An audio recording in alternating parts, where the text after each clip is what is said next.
Let's slow down and think about what really happens when people don't value us. Most of the time, our first reaction is to do more. We talk more, we explain more, we compromise more, all in the hope that if we just prove ourselves enough, they'll finally see our worth. It's almost instinctive. Somewhere inside the mind whispers, if I work harder, if I show them how good I am, they'll respect me. And at first glance, that sounds noble. But if you look deeper, it's a trap. Because the harder you chase someone's validation, the more power you hand over to them. You're essentially saying, I don't believe in my own value until you confirm it. Now think about the weight of that. When your sense of worth depends on someone else's recognition, you're no longer free. You're tethered to their opinions, their moods, their approval, like a balloon tied to someone else's hand. They let go, you crash, they smile, you rise, they frown, you deflate.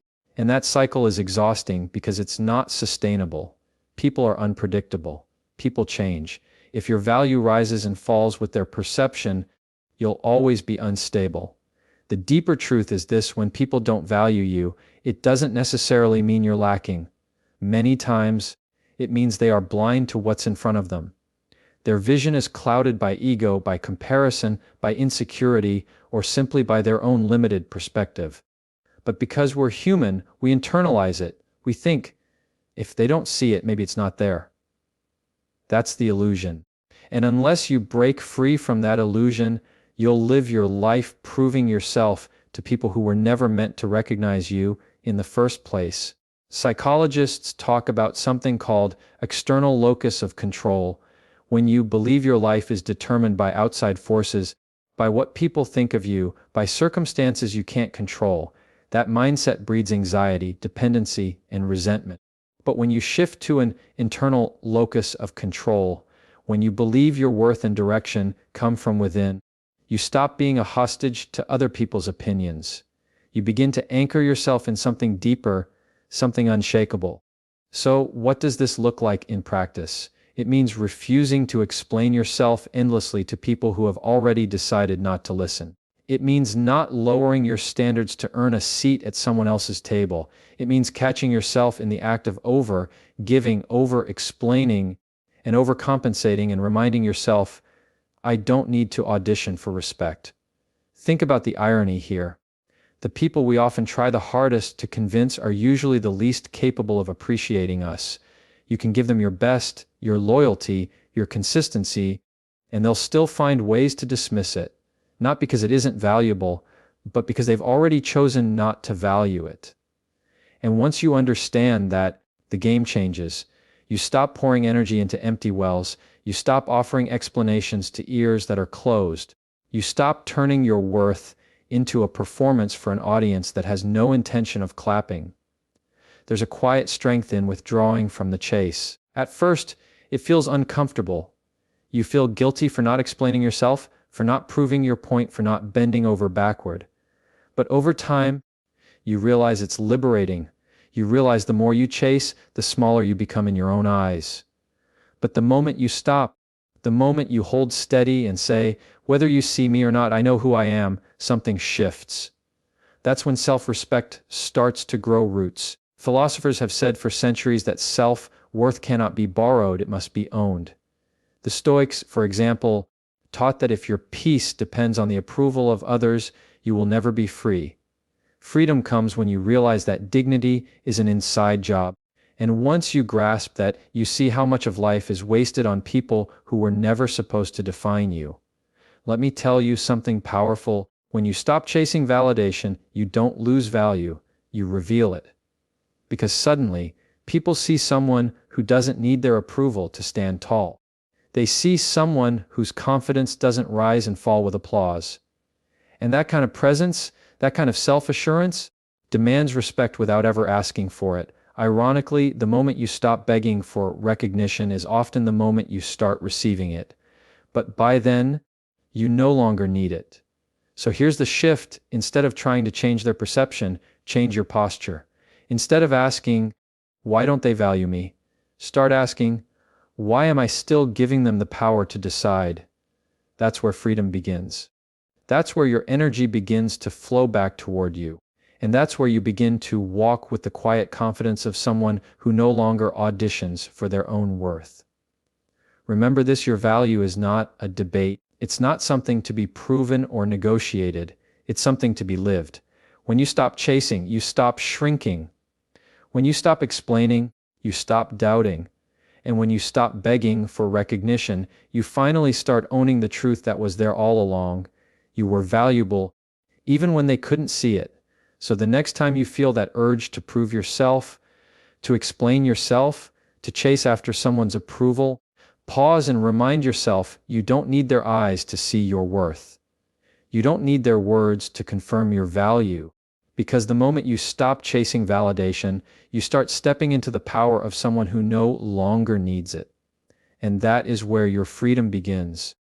When you finally stop chasing the approval of people who don't value you, the natural question becomes, what now? Where do you place all that energy, that time, that emotional investment you were once pouring into the wrong places? Because the truth is, that energy doesn't just disappear. It has to go somewhere. And this is where the second shift takes place. You begin to redirect that energy towards spaces, people, and opportunities that recognize your worth. Here's the reality: we live in a world full of tables. Some tables are crowded with noise, judgment, and competition, while others are built on trust, respect, and growth. Too many people spend their lives begging for a chair at the wrong table. They keep knocking on doors that were never meant to open, all while ignoring the doors that were quietly waiting for them to walk through. And the longer you stay in those spaces where you're undervalued, the more you start to believe that's all you deserve. But let's be honest, staying in places where your worth isn't seen is more than just unfulfilling. It's corrosive. It slowly eats away at your self-esteem. It convinces you that invisibility is normal, that silence is acceptable, that mediocrity in how you're treated is something you should tolerate.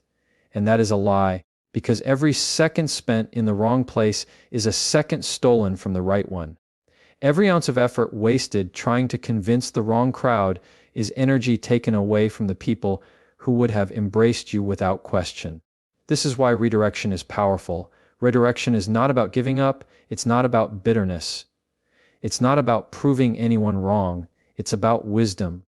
It's about looking at your life with clarity and saying, if this space refuses to honor me, I will find one that does. That is not weakness. That is strength. Because the strongest thing you can do is remove yourself from what diminishes you and invest yourself where you can grow. Think about it like a plant. If you plant something in poor soil, it doesn't matter how much water you pour or how much sunlight it receives. It will struggle, not because the plant is weak, but because the soil is wrong. The same is true for us.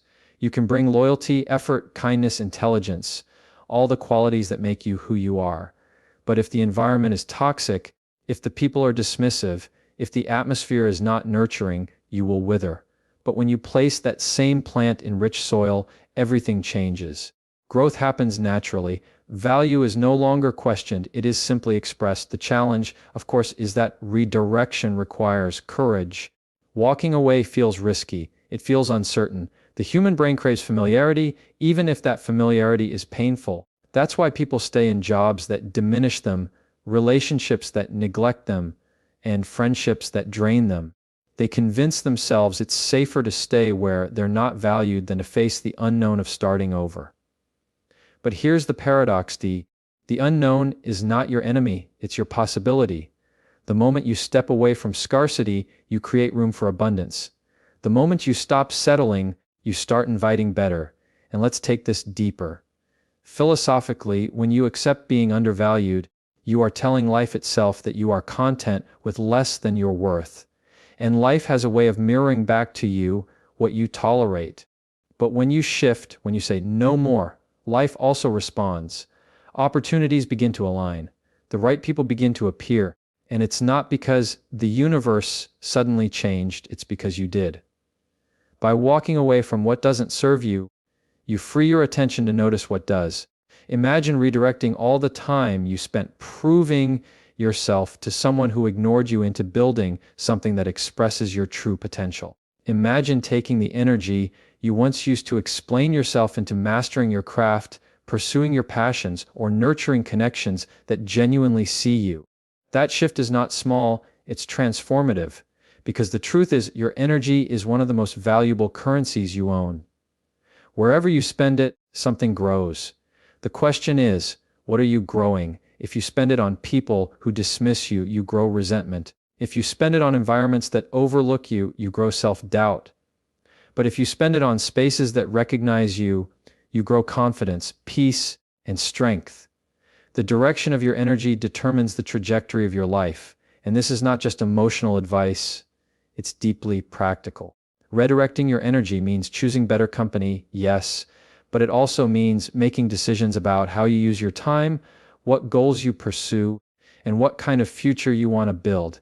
It means walking away from conversations that diminish you and walking toward conversations that sharpen you. It means releasing the need to be included everywhere and instead focusing on being intentional about where you belong.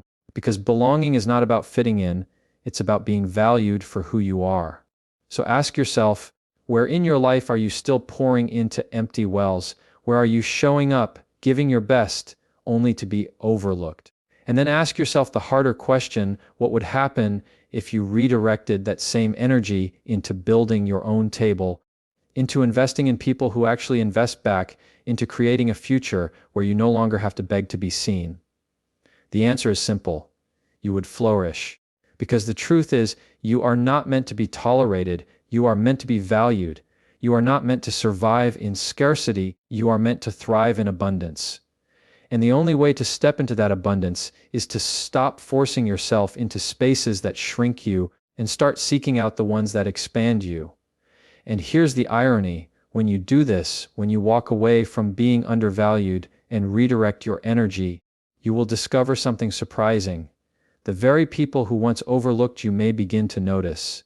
They may wonder why you no longer bend, why you no longer explain, why you no longer chase. But by then, it won't matter.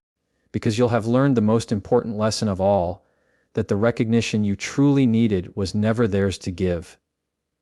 It was always yours to claim. Stop knocking on doors that refuse to open.